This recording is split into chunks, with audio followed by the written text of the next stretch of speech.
नमस्कार प्यारे विद्यार्थियों। और हम पढ़ रहे हैं अपने गद्य का पहला पाठ नमक का दारोगा, मुंशी प्रेमचंद द्वारा लिखा हुआ है। इस पाठ में हमने कुछ पढ़े, उसके बाद देखिए अगला कड़ी में क्या है कि जब पंडित आलोपीदीन हैं उनको अरेस्ट करने के लिए दारोगा जी आदेश देते हैं तो क्या होता है कि पंडित आलोपीदीन स्तंभित हो गए। गाड़ीवानों में हलचल मच गई। पंडितों के जीवन में कदाचित यह पहला ही अवसर था कि पंडित जी को ऐसी कठोर बातें सुननी पड़ी। बदलू सिंह, अच्छा प्रश्न आ जाए कि ऐसा क्यों हुआ, कठोर बातें सुनने क्यों मिली? क्योंकि इससे पहले वो क्योंकि उनके ऊपर क्या है, लक्ष्मी जी का भाई आशीर्वाद है, पैसा खूब है, तो पैसे दे करके अपना काम निकाले थे। लेकिन अब कोई सच्चा ईमानदार ऑफिसर के सामने आया है।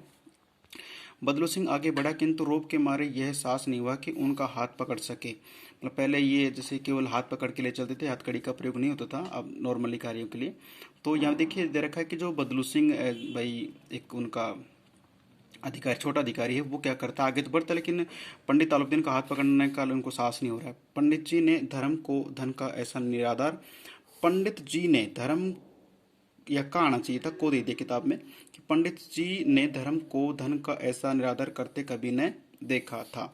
देखिए का धर्म जो है वो किसका अनादर कर रहा है, धन का। तो ध्यान रखना चाहिए कि पहली बार जो है धन का क्या हो रहा है, निरादर हो रहा है।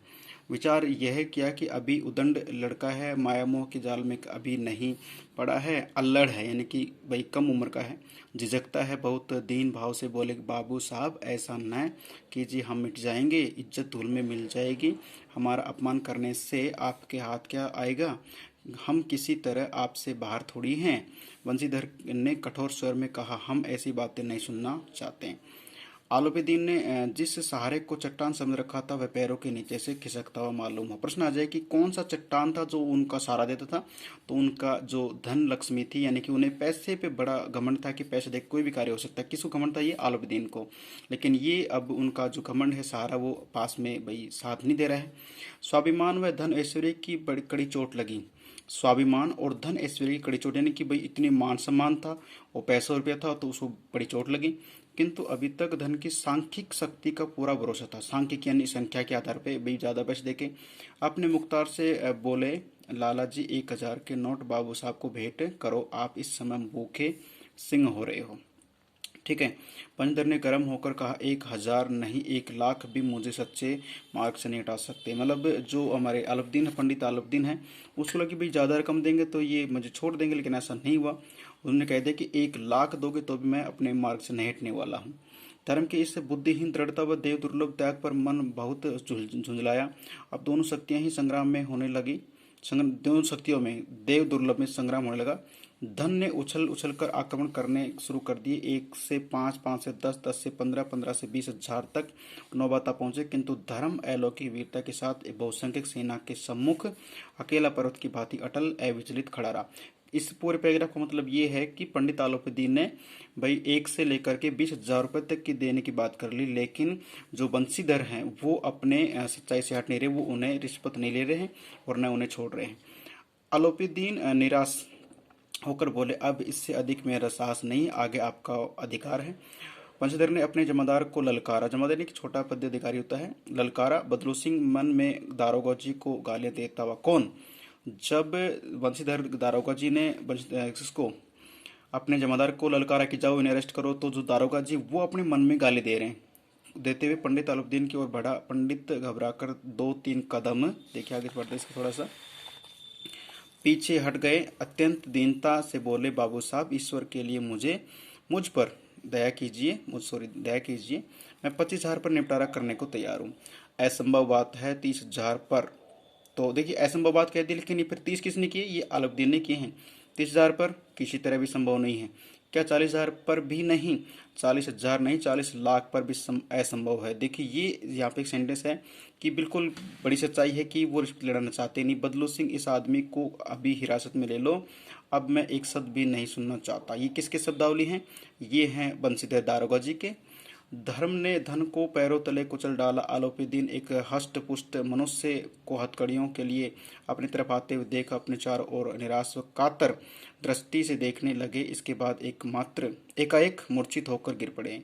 एकाएक यानी कि अचानक, और मूर्छित बेहोश होकर गिर पड़े। कौन? आलोपीदीन। क्यों? उन्हें ये कि मेरे पास इतना पैसा है, नाम है, पद है, उसके बावजूद भी मैं कुछ नहीं कर पा रहा हूँ आज। तो दुनिया सोती थी पर दुनिया की जीभ जागती थी। एक लोकोक्ति है कि रात का समय था तो दुनिया सो रही है लेकिन दुनिया की जीभ जागती थी, अर्थात जैसे पता चलेगा तो लोग भिन्न भिन्न प्रकार की बातें बना लेंगे। सवेरे देखे तो बालक वृद्ध मुँह सबके मुँह से यही बात सुनाई देती थी। जिसे देखे वह पंडित जी के इस व्यवहार पर टीका टिप्पणी कर रहा था। निंदा की बौछारें हो रही थी। इस मानव संसार से अब पापी का पाप कट गया। पानी को दूध के नाम से बेचने वाला, पानी को दूध के नाम से बेचने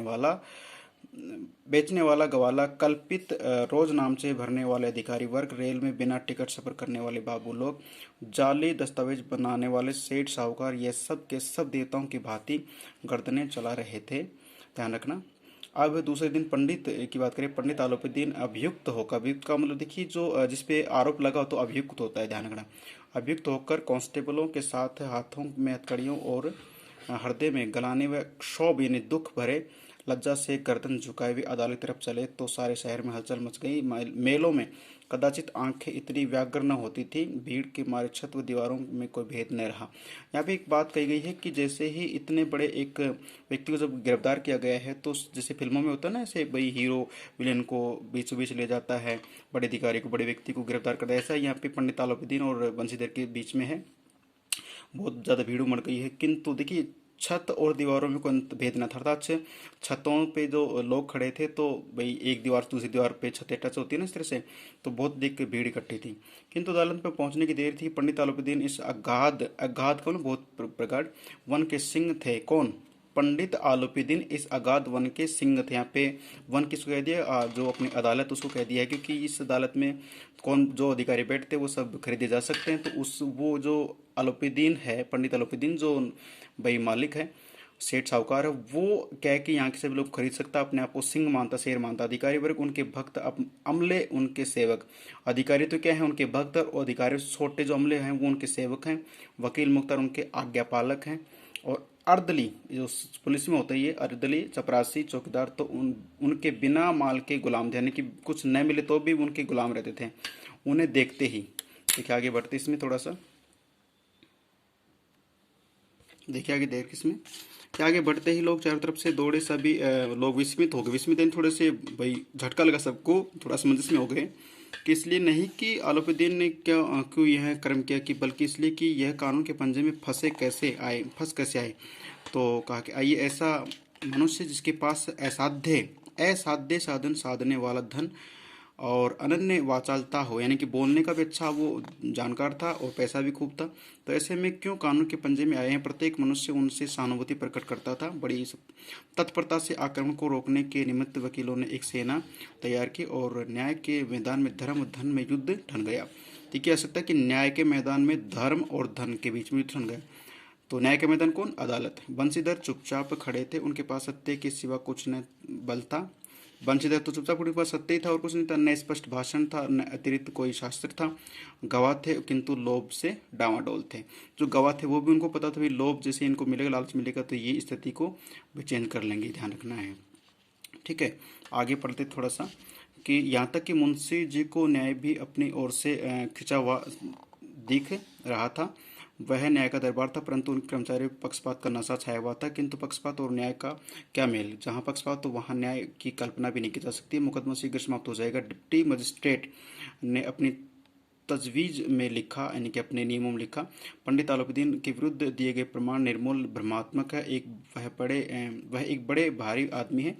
ये बात कल्पना के बाहर है कि उन्होंने थोड़े लाभ के लिए ऐसा दुस्साहस किया हो। यद्यपि नमक के दारोगा मुंशी बंशीधर का अधिक दोष नहीं है, लेकिन यह बड़े खेद की बात है कि उसकी उदंडता व विचारहीनता के कारण भले मानुष को कष्ट झेलना पड़ा। हम प्रसन्न हैं कि हम अपने काम से सजग सचेत रहें, किंतु नमक से मुकदमे की बड़ी को हुई नमक हलाली ने उनके विवेक को बुद्धि को भ्रष्ट कर दिया। भविष्य में उसे होशियार रहना चाहिए। वकीलों ने यह फैसला सुना और चल पड़े। पंडित आलोपीदीन मुस्कुराते हुए बाहर निकले। स्वजन, देखिए ये स्वजन दो प्रकार से लेते हैं। यहाँ पे एक दूसरा संक्रमण से भी आ सकता है, तो ये स्वजन होता है अपने व्यक्ति, और अगर संक्रमण से कर दे तो इसमें होता है भाई स्वजन, कुत्ते को भी कहते हैं, ध्यान रखना।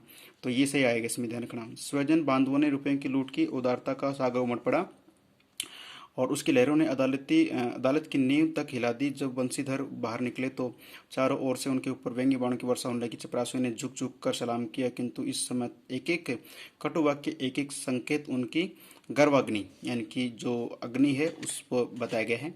तो देखिए इसके बाद पढ़ेंगे नेक्स्ट वीडियो में। ठीक है, धन्यवाद।